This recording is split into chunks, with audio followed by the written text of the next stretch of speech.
आप सभी को माघी पूर्णिमा की हार्दिक शुभकामनाएं। श्रोताओं, आज की इस वीडियो में आप रसपान करेंगे माघी पूर्णिमा के अवसर पर भगवान श्री सत्यनारायण की पावन एवं प्रचलित व्रत कथा। श्री सत्यनारायण भगवान की पौराणिक एवं पावन पवित्र व्रत कथा। एक बार की बात है, नैमिषारण्य 88,000 ऋषि मुनियों ने सूत जी से पूछा, हे प्रभु, इस कलयुग में वेद विद्या रहित मनुष्य को प्रभु भक्ति किस प्रकार मिलेगी तथा उनका उद्धार कैसे होगा। इसलिए हे मुनि श्रेष्ठ, ऐसा कोई व्रत कहिए जिससे थोड़े समय में पुण्य प्राप्त होवे तथा मनोवांछित फल मिले। ऐसी कथा सुनने की हमारी इच्छा है। सर्वशास्त्र ज्ञाता सूत जी बोले, हे वैष्णव में पूज्य, आप सबने सर्व प्राणियों के हित की बात पूछी है। अब मैं उस सर्वश्रेष्ठ व्रत को आप लोगों से कहूँगा, जिस व्रत को नारद जी ने लक्ष्मी नारायण से पूछा था। एक समय योगी राज नारद जी दूसरों के हित की इच्छा से अनेक लोकों में घूमते हुए मृत्यु लोक में आ पहुँचे। वहाँ बहुत ही योनियों में जन्मे हुए प्राय सभी मनुष्य को अपने कर्मों के द्वारा अनेक दुखों से पीड़ित देखा। सोचा कि किस यत्न के करने से निश्चय ही इनके दुखों का नाश हो सकेगा। नारद ऐसा मन में सोचकर विष्णु लोक को चले गए। वहाँ श्वेत वर्ण और 4 भुजाओं वाले देवों के ईश नारायण को, जिनके हाथों में शंकर चक्र गदा और पद्म थे तथा वर्णमाला पहने हुए थे, देखकर स्तुति करने लगे। हे भगवान, आप अत्यंत शक्ति से संपन्न हैं। मन तथा वाणी भी आपको नहीं पा सकती है। आपका आदि मध्य और अंत नहीं है। निर्गुण स्वरूप सृष्टि के कारण भूत व भक्तों के दुखों को नष्ट करने वाले हो। आपको मेरा नमस्कार है। नारद जी से इस प्रकार की स्तुति सुनकर भगवान विष्णु बोले कि हे मुनि श्रेष्ठ, आपके मन में क्या है? आपका यहाँ किस काम के लिए आगमन हुआ है? निसंकोच कहो। तब नारद मुनि बोले, मृत्यु लोक में सब मनुष्य जो अनेक योनियों में पैदा हुए हैं, अपने कर्मों के द्वारा अनेक प्रकार के दुख से दुखी हो रहे हैं। हे नाथ, मुझ पर दया रखते हो तो बतलाइए कि उन मनुष्य के सब दुख थोड़े से प्रयत्न से ही कैसे दूर हो सकते हैं। श्री भगवान जी बोले, हे नारद, मनुष्य की भलाई के लिए तुमने बहुत अच्छी बात पूछी है। जिस व्रत के करने से मनुष्य मोह से छूट जाता है, मैं कहता हूँ, सुनो, बहुत पुण्य देने वाला है। स्वर्ग तथा मनुष्य लोक दोनों में दुर्लभ एक उत्तम व्रत है। आज मैं प्रेम वश होकर तुमसे कहता हूँ, सत्यनारायण का यह व्रत अच्छी तरह से विधि विधान करके मनुष्य तुरंत ही यहाँ सुख भोग कर मरने पर मोक्ष को प्राप्त होता है। श्री भगवान के वचन नारद सुनकर बोले, उस व्रत का क्या फल है, क्या विधान है, किसने यह व्रत किया और किस दिन यह व्रत करना चाहिए, विस्तार से बताइए। भगवान बोले, दुख शोक आदि को दूर करने वाला, धन धान्य को बढ़ाने वाला, सौभाग्य तथा संतान को देने वाला यह व्रत सब स्थानों पर विजयी करने वाला है। भक्ति और श्रद्धा के साथ किसी भी दिन मनुष्य श्री सत्यनारायण भगवान की शाम के समय ब्राह्मणों और बंधुओं बांधवों के साथ धर्मपरायण होकर पूजा करे। भक्ति के भाव से नैवेद्य केले का खम्भ, घी, दूध और गेहूं का चूर्ण, सवाया लेवे गेहूं के अनुभव में साठी का चूर्ण, शक्कर तथा गुण ले और सब भक्षण योग्य पदार्थ जमा करके भगवान को अर्पण कर देवे तथा बंधुओं सहित ब्राह्मण को भोजन कराएं। तत्पश्चात स्वयं भोजन करें, नित्य गीत आदि का आचरण करें, सत्यनारायण भगवान का स्मरण करते हुए समय व्यतीत करें। इस तरह के व्रत पर मनुष्य की इच्छा निश्चित पूरी ही हो जाती है। विशेषकर कली काल में भूमि पर यही मोक्ष का सरल उपाय है। सूत जी बोले, हे ऋषियों, जिन्होंने पहले इस समय व्रत को किया है, उनका वृत्तांत कहता हूँ, ध्यान से सुनो। सुंदर काशीपुरी नगरी में अति निर्धन ब्राह्मण रहता था। वह भूख और प्यास से बेचैन हुआ नित्य ही पृथ्वी पर घूमता था। ब्राह्मणों से प्रेम करने वाले भगवान ने ब्राह्मण को दुखी देखकर बूढ़े ब्राह्मण का रूप धारण कर उसके पास जाकर आदर से पूछा, हे विप्र, नित्य दुखी हुआ पृथ्वी पर क्यों घूमता है?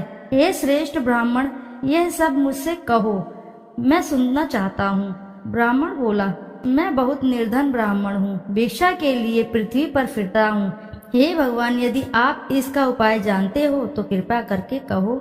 वृद्ध ब्राह्मण बोला कि सत्यनारायण भगवान मनोवांछित फल देने वाले हैं।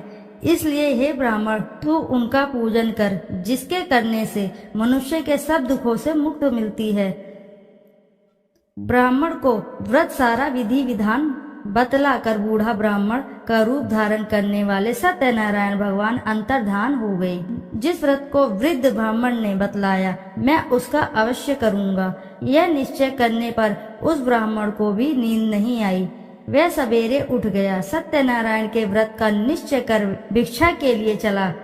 उस दिन उसको भिक्षा में बहुत सा धन मिला, जिससे बंधु बांधवों के साथ उसने सत्यनारायण का व्रत किया। वह ब्राह्मण सब दुखों से छूटकर अनेक प्रकार की संपत्तियों से युक्त हुआ। उस समय से वह ब्राह्मण हर मास व्रत करने लगा।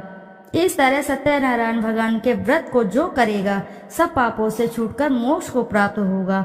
आगे जो पृथ्वी पर सत्यनारायण व्रत करेगा, वह मनुष्य सब दुखों से छूट जाएगा। इस तरह नारद जी ने सत्यनारायण का कहा हुआ यह व्रत तुमसे कहा। हे विप्र, अब मैं और कहूँ? ऋषि बोले, हे मुनिवर, संसार में इस ब्राह्मण से सुनकर किस किस ने इस व्रत को किया, हम सब वह सुनना चाहते हैं। इसके लिए हमारे मन में श्रद्धा है। सूत जी बोले, हे मुनियों, जिस जिसने इस व्रत को किया है वह सब सुनो। एक समय एक ब्राह्मण और धन ऐश्वर्य के अनुसार बंधु बांधवों के साथ व्रत करने को तैयार हुआ। उसी समय एक लकड़ी बेचने वाला बूढ़ा आदमी वहां आया और बाहर लकड़ियों को रखकर ब्राह्मण के मकान में गया। प्यास से दुखी लकड़हारा उनको व्रत करते देख ब्राह्मण को नमस्कार करके पूछने लगा कि आप यह क्या कर रहे हैं और इसका करने से क्या फल मिलता है, कृपया करके मुझे कहो। ब्राह्मण ने कहा, सब मनोकामनाओं को पूर्ण करने वाला यह सत्यनारायण व्रत है। इसकी ही कृपा से मेरे यहाँ धन धान्य की आदि की वृद्धि हो रही है। ब्राह्मण से व्रत के बारे में यह जानकर लकड़हारा बहुत प्रसन्न हुआ। चरणामृत लेकर और प्रसाद खाने के बाद अपने घर को आया। लकड़हारे ने मन में इस व्रत का संकल्प लिया, आज ग्राम में लकड़ी बेचने से जो धन मिलेगा उसी से सत्यनारायण देव का उत्तम व्रत करूंगा। यह मन में विचार कर वह बूढ़ा लकड़हारा लकड़ियां अपने सर पर रख कर जिस घर में धनवान लोग रहते थे, वह ऐसे सुंदर नगर में गया। उस दिन वहां पर बूढ़े का उन लकड़ियों का दाम पहले दिनों से चौगुना मिला। तब वह बूढ़ा लकड़हारा दाम ले और अति प्रसन्न होकर अपने पक्के केले की फली, शक्कर, घी, दूध, दही और गेहूं का चूर्ण इत्यादि सत्यनारायण भगवान के व्रत की कुल सामग्रियों को लेकर अपने घर गया। फिर उसने अपने भाइयों को बुलाकर विधि विधान के साथ भगवान का पूजन किया और व्रत भी किया। उस व्रत के प्रभाव से बूढ़ा लकड़हारा धन धान्य आदि से युक्त हुआ और संसार के समस्त सुख भोग कर बैकुंठ को चला गया। श्री सूत जी बोले, हे श्रेष्ठ मुनियों, अब मैं आगे की कथा कहता हूँ। प्राचीन काल में उल्कामुख नाम का एक महान ज्ञानी राजा रहता था। वह जितेंद्रिय और सत्यवक्ता था। प्रतिदिन मंदिरों में जाता था, गरीबों में धन देकर उनके दुख दूर करता था। उसकी पत्नी कमल के समान सुंदर मुख वाली और सती साध्वी थी। एक दिन भद्रशिला नदी के तट पर वह दोनों विधि विधान सहित श्री सत्यनारायण भगवान का व्रत कर रहे थे। उस समय वहां पर साधु नामक एक वैश्य आया। उसके पास व्यापार के लिए बहुत सा धन था। वह वैश्य नाव को नदी किनारे पर ठहराकर राजा के पास आया। राजा को व्रत करते हुए देखकर उसने विनम्रता पूर्वक पूछा, हे राजन, यह आप क्या कर रहे हैं? मेरी सुनने की इच्छा है, कृपया आप यह मुझे भी समझाएं। महाराज उल्कामुख ने कहा, हे साधु वैश्य, मैं अपने बंधु बांधवों के साथ पुत्र की प्राप्ति के लिए ये श्री सत्यनारायण भगवान का व्रत व पूजन कर रहा हूँ। राजा के वचन सुनकर साधु नामक वैश्य ने आदर से कहा, हे राजन, मुझे भी इसका संपूर्ण विधि विधान बताएं। मैं भी आपके कहे अनुसार इस व्रत को करूँगा। मेरी भी कोई संतान नहीं है। मुझे विश्वास है इस उत्तम व्रत को करने से अवश्य ही मुझे संतान की प्राप्ति होगी।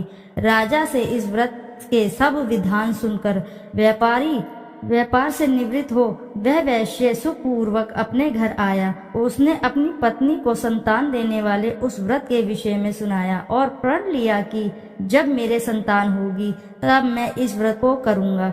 वैश्य ने यह वचन अपनी पत्नी लीलावती से भी कहे। एक दिन उसकी पत्नी लीलावती श्री सत्यनारायण भगवान की कृपा से गर्भवती हो गई। 10वें महीने में उसने एक अति सुंदर कन्या को जन्म दिया। दिनों दिन वह कन्या इस तरह बढ़ने लगी जैसे शुक्ल पक्ष को चंद्रमा बढ़ता है। कन्या के नाम उन्हें कलावती रखा। तब लीलावती ने मीठे शब्दों में अपने पति को याद दिलाया कि आपने जो भगवान का व्रत करने का संकल्प लिया था, अब आप उसे पूरा कीजिए। साधु वैश्य ने कहा, हे प्रिय, मैं कलावती के विवाह पर इस व्रत को करूंगा। इस प्रकार अपनी पत्नी को आश्वासन दे वह व्यापार करने विदेश चला गया। कलावती पितृगृह में वृद्धि को प्राप्त हो गई। लौटने पर साधु ने जब नगर में सखियों के साथ अपने वयस्क पुत्री को खेलते हुए देखा तो उसे उसके विवाह की चिंता हुई। तब उसने एक दूत को बुलाकर कहा कि उसकी पुत्री के लिए कोई सुयोग्य वर देखना चाहिए। दूत साधु नामक वैश्य की आज्ञा पाकर कंचन नगर पहुंचा और देखभाल कर वैश्य की कन्या के लिए एक सुयोग्य वाणिक पुत्र ले आया। उस सुयोग्य लड़के के साथ साधु नामक वैश्य ने अपने बंधु बांधवों सहित प्रसन्नचित होकर अपनी पुत्री का विवाह कर दिया। दुर्भाग्य से वह विवाह के समय भी सत्यनारायण भगवान की व्रत करना भूल गया। इस पर श्री सत्यनारायण भगवान अत्यंत क्रोधित हो गए। उन्होंने वैश्य को श्राप दिया कि तुम्हें दारुण दुख प्राप्त होगा। और फिर अपने कार्य में कुशल वह वैश्य अपने दामाद सहित नावों का बेड़ा लेकर व्यापार करने के लिए सागर के समीप स्थित रत्नसारपुर नगर में गया। रत्नसारपुर पर चंद्रकेतु नामक राजा राज करता था। दोनों ससुर जमाई चंद्रकेतु राजा के उस नगर में व्यापार करने लगे। एक दिन भगवान सत्यनारायण की माया से प्रेरित एक चोर राजा चंद्रकेतु का धन चुराकर भाग रहा था। राजा के दूतों को अपने पीछे तेजी से आते देखकर चोर ने घबराकर राजा के धन को वैश्य की नाव में चुपचाप रख दिया था, जहां वे ससुर जमाई ठहरे थे, और भाग गया। जब दूतों ने उस वैश्य के पास जाकर राजा के धन को रखा देखा तो उन्होंने उन ससुर दामाद को ही चोर समझा। वे उन ससुर दामाद को दोनों को ही बांधकर ले गए और राजा के समीप जाकर बोले, आपका धन चुराने वाले ये दो चोर हम पकड़कर लाए हैं, देखकर आज्ञा दे। तब राजा ने बिना उस वैश्य की बात सुने ही उन्हें कारागार में डालने की आज्ञा दे दी। इस प्रकार राजा की आज्ञा से उनका कारावास में डाल दिया गया तथा उनका सारा धन भी छीन लिया गया। सत्यनारायण भगवान के श्राप के कारण उस वैश्य की पत्नी लीलावती व पुत्री कलावती भी घर पर बहुत दुखी हुई। उनका सारा धन चोर चुरा कर ले गए। मानसिक व शारीरिक पीड़ा तथा भूख प्यास से अति दुखी हो भोजन की आस में कलावती एक ब्राह्मण के घर गई। उसने ब्राह्मण को श्री सत्यनारायण भगवान का व्रत विधि पूर्वक करते देखा। उसने कथा सुनी तथा श्रद्धा पूर्वक प्रसाद ग्रहण कर रात को घर आई। माता ने कलावती से पूछा, हे पुत्री, तू अब तक कहाँ रही? मैं तेरे लिए बहुत चिंतित थी। माता के शब्द सुन कलावती बोली, हे माता, मैंने एक ब्राह्मण के घर श्री सत्यनारायण भगवान का व्रत होते देखा और मेरी भी उस उत्तम व्रत को करने की इच्छा है। माता ने कन्या के वचन सुनकर सत्यनारायण भगवान के पूजन की तैयारी की। उसने बंधुओं सहित श्री सत्यनारायण भगवान का पूजन कर वह व्रत किया कि वर मांगा कि मेरे पति और दामाद शीघ्र ही घर लौट आएं। साथ ही विनती की, हे प्रभु, अगर हमसे कोई भूल हुई हो तो आप हम सबका अपराध क्षमा करो। श्री सत्यनारायण भगवान इस व्रत से प्रसन्न हो गए। उन्होंने राजा चंद्रकेतु को स्वप्न में दर्शन देकर कहा, हे राजन, जिन दोनों वैश्यों को तुमने बंदी बनाकर रखा है वे निर्दोष हैं। उन्हें प्रातः ही छोड़ दो। उनका सब धन जो है तुमने अधिग्रहित किया है वह लौटा दो, अन्यथा मैं तुम्हारा राज्य, धन, पुत्र आदि सब नष्ट कर दूंगा। राजा से ऐसे वचन कहकर भगवान अंतर्ध्यान हो गए। और फिर प्रातःकाल राजा चंद्रकेतु ने दरबार में सबको अपना स्वप्न सुनाया और सैनिकों को आज्ञा दी कि दोनों वैश्यों को कैद से मुक्त कर दरबार में ले आए। दोनों ने आते ही राजा को प्रणाम किया। राजा ने कोमल वचनों से कहा, हे महानुभावों, तुम्हें अज्ञानतावश ऐसा कठिन दुख प्राप्त हुआ है। अब तुम्हें कोई भी भय नहीं है, तुम मुक्त हो। इसके बाद राजा ने उनको नए नए वस्त्राभूषण पहनाए तथा उनका जितना धन लिया था उससे दुगना लौटाकर उन्हें आदर से विदा किया। दोनों वैश्य अपने घर को चल दिए। श्री सूत जी ने कहा, वैश्य ने यात्रा आरंभ की और अपने घर को चला। उनके थोड़ी दूर आगे बढ़ने पर दंडी वेशधारी श्री सत्यनारायण भगवान ने उसकी परीक्षा लेने हेतु उससे पूछा, हे वैश्य, तेरी नाव में क्या है? अभिमानी वाणिक हंसता हुआ बोला, हे दंडी, आप क्यों पूछते हैं?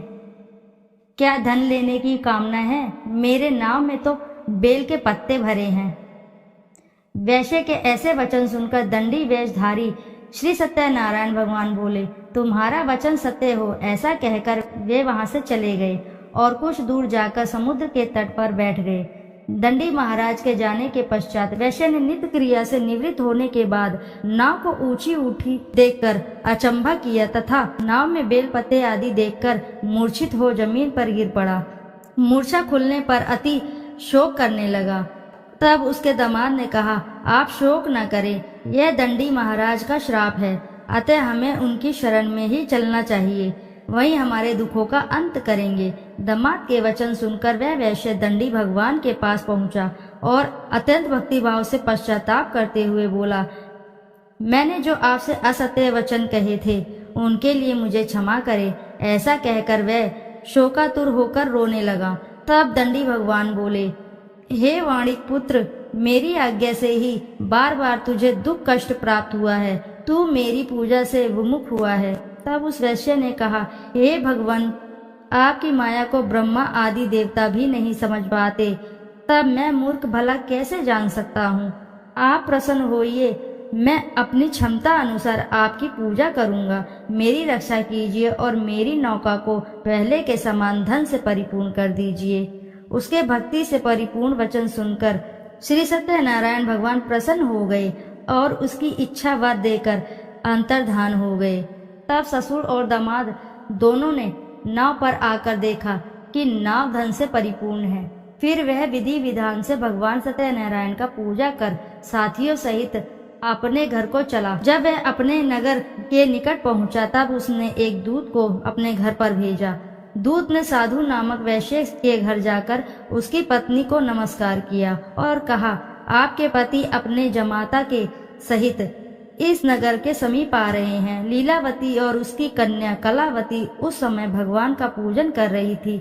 दूत का वचन सुनकर साधु की पत्नी ने बड़े हर्ष के साथ सत्यनारायण भगवान का पूजन पूर्ण किया और अपनी पुत्री से कहा, मैं अपने पति के दर्शन को जाती हूँ, तू पूजन पूर्ण कर शीघ्र आ जाना।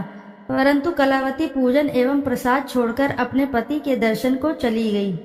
पूजन एवं प्रसाद की अवज्ञा के कारण भगवान सत्यनारायण ने रुष्ट हो उसके पति को नाव सहित पानी में डुबो दिया। कलावती अपने पति को ना पाकर रोती हुई जमीन पर गिर पड़ी। नौका को डूबा हुआ तथा कन्या को रोती हुई देख साधु नामक वैश्य द्रवित होकर बोला, हे प्रभु, मुझसे या मेरे परिवार से अज्ञानतावश जो भी अपराध हुए हैं उसे क्षमा करें। उसके ऐसे वचन सुनकर सत्यदेव भगवान प्रसन्न हो गए। आकाशवाणी हुई, हे वैश्य, तेरी पुत्री मेरा प्रसाद छोड़कर आई है, इसलिए इसका पति अदृश्य हुआ है। यदि वह घर पर जाकर प्रसाद ग्रहण करके लौटे तो इससे उसका पति अवश्य मिलेगा। आकाशवाणी सुनकर कलावती ने घर पहुंचकर प्रसाद ग्रहण किया और फिर आकर अपने पति को पूर्व रूप में पाकर वह अति प्रसन्न हुई तथा उसने अपने पति के दर्शन किए। तत्पश्चात साधु वैश्य ने वहीं बंधु बांधवों सहित सत्यदेव का विधि पूर्वक पूजन किया। वह इस लोक के सभी प्रकार के सुख भोग कर अंत में मोक्ष को प्राप्त हुआ। श्री शिव जी बोले, हे ऋषिगण, मैं एक और कथा कहता हूँ, आप सभी ध्यान से सुनो। सदा प्रजा के लिए चिंतित टुंडुक ध्वज नाम का एक राजा था। उसने भगवान सत्यनारायण का प्रसाद त्याग कर बहुत कष्ट पाया। एक समय राजा वन में वन्य पशुओं को मारकर बड़ के वृक्ष के नीचे आया। वहां उसने ग्वालों को भक्ति भाव से बंधु बांधवों सहित श्री सत्यनारायण जी का पूजा करते देखा, परंतु राजा देखकर भी अभिमान के कारण ना तो वहां गया न ही वह सत्यदेव भगवान को नमस्कार ही उसने किया। जब ग्वालों ने भगवान का प्रसाद उसके सामने रखा तो वह प्रसाद छोड़कर अपने नगर को चला गया। नगर में पहुंचकर उसने देखा कि उसका सारा राज्य नष्ट हो गया। वह समझ गया कि यह सब भगवान सत्यनारायण ने रुष्ट होकर किया है।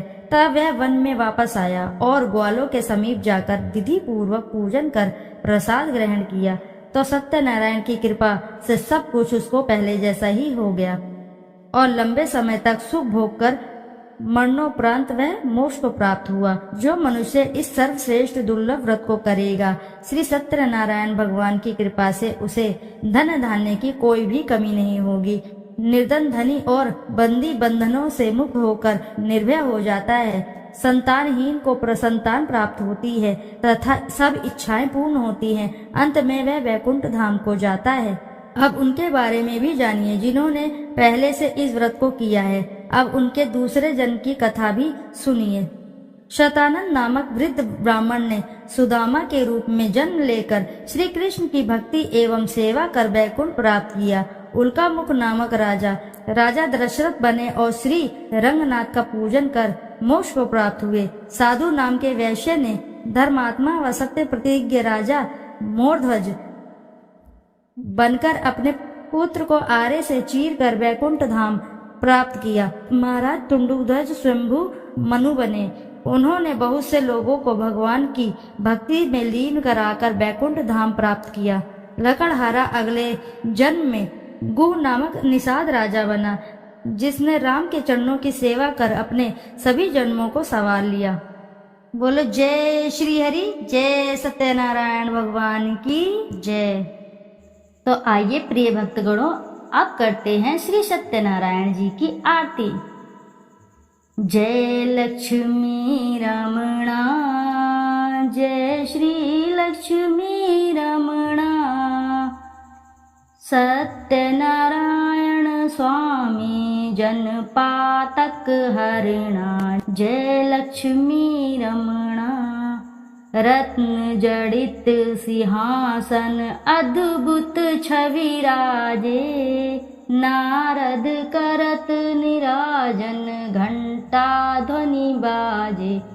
जय लक्ष्मी रमणा, प्रकट भये कलि कारण द्विज को दर्श दियो, बूढ़ो ब्राह्मण बन कर कंचन महल कियो। जय लक्ष्मी रमणा, दुर्बल भील कठारो इन पर कृपा करी, चंद्रचूर्ण एक राजा जिनकी विपत्ति हरी। जय लक्ष्मी रमणा, वैश्य मनोरथ पायो श्रद्धा तज दीनी, सो फल भोग्य प्रभु जी फिर स्तुति कीनी। जय लक्ष्मी रमणा, भाव भक्ति के कारण छिन छिन रूप धर्यो, श्रद्धा धारण कीनी तिनको काज सर्यो।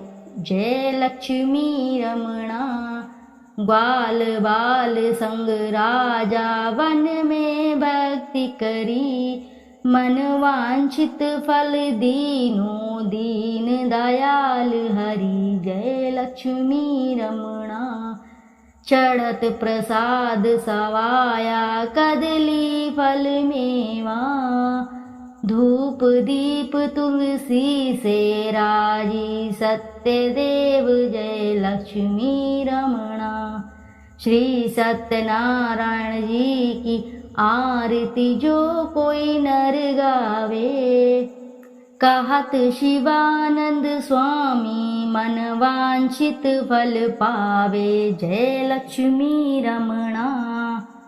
तो प्रिय भक्तगणों, प्रेम से बोलो जय श्री सत्यनारायण जी की जय।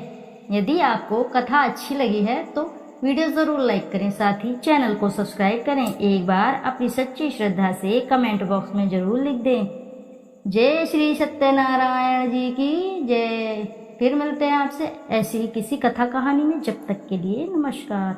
इस बार माघ पूर्णिमा 12 फरवरी को है। माघ मास की पूर्णिमा तिथि 11 फरवरी को शाम 6:55 पर शुरू होगी और इस तिथि का समापन 12 फरवरी को शाम 7:22 पर होगा। उदया तिथि के अनुसार माघ मास की पूर्णिमा का व्रत 12 फरवरी को ही रखा जाएगा।